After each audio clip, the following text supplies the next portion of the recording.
दोस्तों, अगर आप एक एयर कंडीशनर लेने की सोच रहे हैं तो आपके लिए कौन सा एयर कंडीशनर बेस्ट रहेगा, आज हम इसी बारे में इस वीडियो में बात करेंगे।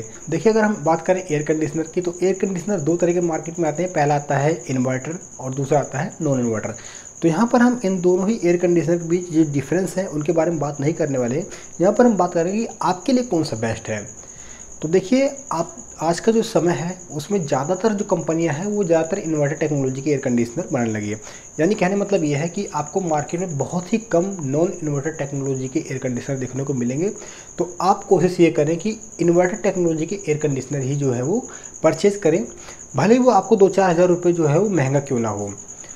अब बात आती है कि आपके लिए कितने साइज़ का एयर कंडीशनर जो है वो परफेक्ट है, यानी आपके रूम के हिसाब से कितने साइज का, कितने बड़े साइज़ का एयर कंडीशनर आपको जो है वो लेना चाहिए।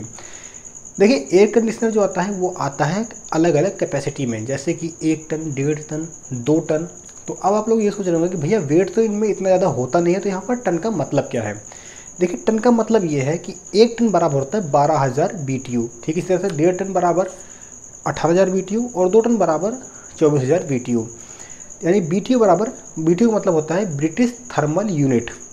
अब इसको घुमा फिरा बात नहीं करते, सिंपल सो आप समझो कि अगर मैं इस रूम में मुझे एयर कंडीशनर लगवाना है तो अगर मैं यहाँ पर 1 टन बर्फ़ जो है रख देता हूँ तो उस बर्फ़ से मुझे जो कूलिंग इफेक्ट जो मिलेगा वही कूलिंग इफेक्ट मुझे 1 टन एयर कंडीशनर अगर मैं इस रूम में लगवाता हूँ तो उससे मिलने वाला है। तो अब आप लोग समझ चुके होंगे कि यहाँ पर टन का मतलब क्या है। अब बात आती है कि आपके लिए कितने साइज़ का एयर कंडीशनर जो है वो परफेक्ट है। तो देखिए, अगर आपके कमरे का जो साइज़ है वो 10 गुणा 10 यानी 10 into 10 100 square feet, 110 square feet या इससे कम का है तो आपके लिए 1 टन एयर कंडीशनर जो है वो परफेक्ट रहेगा। ठीक इसी तरह से अगर आपके रूम का size 150 square feet, 180 square feet तक है तो आपके लिए 1.5 टन एयर कंडीशनर जो है वो परफेक्ट होने वाला है। इसी तरह अगर हम बात करें, अगर आपके रूम का साइज़ 200 स्क्वायर फीट, 15 बाई 15 या 10 बाई 20 का है तो आपके लिए 2 टन एयर कंडीशनर जो है वो परफेक्ट रहेगा। लेकिन यहाँ पर आप एक चीज़ और भी ध्यान दीजिए कि जैसे मान लीजिए आपके रूम के लिए 1.5 टन एयर कंडीशनर परफेक्ट है तो वहाँ पर आप 1 टन एयर कंडीशनर ना लें, क्योंकि मान लीजिए कि जैसे रूम का साइज़ है 150 स्क्वायर फीट और आपने वहाँ पर यूज कर दिया 1 टन एयर कंडीशनर, तो वहाँ पे होगा क्या, कूलिंग तो वो करेगा लेकिन वो कूलिंग जो है वो थोड़ा देर से करेगा। यानी एयर कंडीशनर को कूल जो है वो काफ़ी देर तक उसको अपने फुल पावर पे चलना पड़ेगा।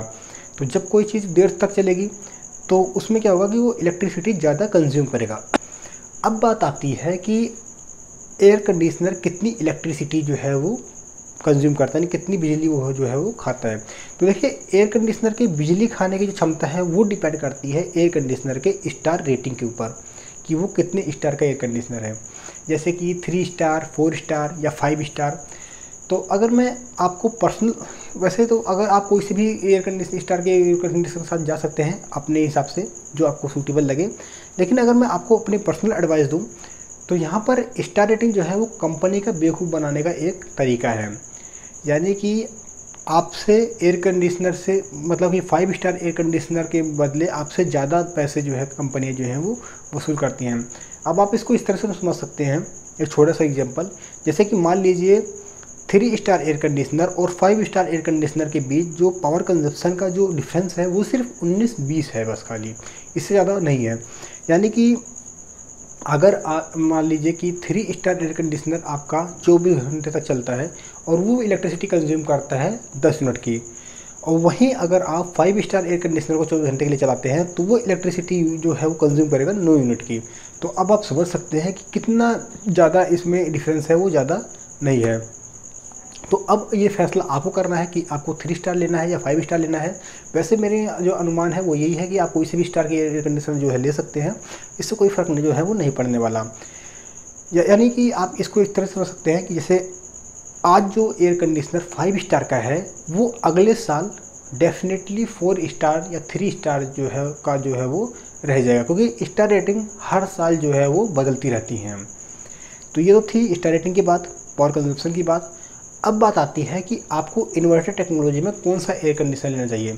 देखिए, जैसे एयर कंडीशनर 3 तरह के आते हैं, पहला आता है पोर्टेबल, दूसरा आता है विंडो, तीसरा आता है स्प्लिट एयर कंडीशनर। तो अगर हम बात करें पोर्टेबल की तो पोर्टेबल तो आप बिल्कुल ही भूल जाए, उसको तो आप गलती से भी ना परचेज़ करें, क्योंकि पहली चीज़ तो उसके साथ कुछ लिमिटेशंस हैं। दूसरी चीज़ ये है कि वो उस आपको उतना कूलिंग इफेक्ट जो है वो नहीं देता है। अब बात करते हैं विंडोज़ और स्प्लिट की। तो विंडो और स्प्लिट में आप कोई सा भी जो है वो ले जा सकते हैं, दोनों की कूलिंग क्वालिटी, कूलिंग इफेक्ट जो है वो सेम है। यानी कि अगर आप 1.5 टन का विंडो लेते हैं, 1.5 टन का स्प्लिट लेते हैं, तो दोनों में आपको सेम क्वालिटी की कूलिंग मिलेंगी, सेम समय में वो कमरे को जो है वो कूल करेंगे। लेकिन यहाँ पर भी अगर मैं आपको पर्सनली जो अगर एडवाइस देना चाहूँ तो मैं ये देना चाहूँगा कि आप यहाँ पर स्प्लिट एयर कंडीशनर चूज़ करें तो ज़्यादा बेस्ट रहेगा, क्योंकि विंडोज़ में भी कुछ लिमिटेशंस हैं। पहला तो वो विंडोज़ की आपकी जो जगह है, स्पेस है, उसको एक तरह से वो रिजर्व कर लेता है। दूसरा, उसमें नॉइस लेवल भी जो है वो ज़्यादा होती है स्प्लिट के मुकाबले, क्योंकि उसका जो आउटडोर है वो भी उसके साथ ही अटैच रहता है। यानी कंडेंसर और कंप्रेसर जो है वो आपके एयर कंडीशनर के साथ अटैच रहता है। वहीं स्प्लिट को आप दीवार पर जो है वो हैंग कर सकते हैं, और उसका जो आउटडोर है वो इनडोर से काफ़ी दूर रहता है, तो नॉइस लेवल जो है बहुत ही कम रहता है। यानी पता ही नहीं चलता आपको कि एयर कंडीशनर जो है वो चल रहा है या फिर नहीं चल रहा है। अगर आपका एयर कंडीशनर से रिलेटेड कुछ और सवाल हैं तो आप उसको मुझे नीचे कमेंट बॉक्स में कमेंट करके पूछ सकते हैं। उनके ऊपर मैं बहुत ही जल्द आपके लिए एक नई वीडियोस जो है वो बना दूंगा। वीडियो में दोस्तों फिलहाल इतना ही। वीडियो पसंद आए तो प्लीज़ वीडियो को लाइक कीजिए, अपने दोस्तों के साथ शेयर कीजिए और चैनल को सब्सक्राइब करके बेल आइकन को प्रेस कर लीजिए। मिलता हूँ बहुत ही जल्द आपसे एक नई वीडियो में, तब तक के लिए जय हिंद, जय भारत।